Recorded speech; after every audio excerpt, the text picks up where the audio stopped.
দেশে একটা টেন্ডেন্সি আছে, পরীক্ষায় এ প্লাস না পাইলে কয়, তুই কি করলি, পাশের বাড়ির ছেলে এ প্লাস পাইছে, যা ওর পা ধোয়া পানি খা। কি খা?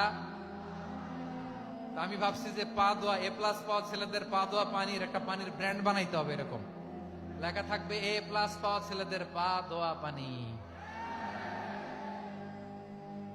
খাওয়া নাই, এগুলার খাওয়া নাই। ওরে আল্লাহ এ প্লাস পাওয়ার জন্য বানাইছে, আর আপনার ছেলেকে এই এ প্লাস গুলারে নিয়ন্ত্রণ করার জন্য আল্লাহ বানাইছে।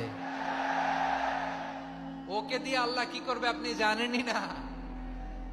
একটা এ প্লাস, একটা এ গ্রেড একটা মানুষের জীবনকে ঠিক করে দিতে পারে না।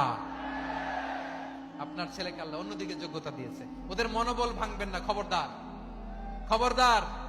ছেলে মেয়েদের মনোবল ভাঙবেন না। যাকে দিয়ে যেটা হবে তাকে দিয়ে সেটা করতে হবে, তার প্রতিভাকে সেভাবে কাজে লাগাতে হবে। তাহলে বাংলাদেশ, আমাদের এই জনসংখ্যা জনসম্পদে রূপান্তরিত হবে।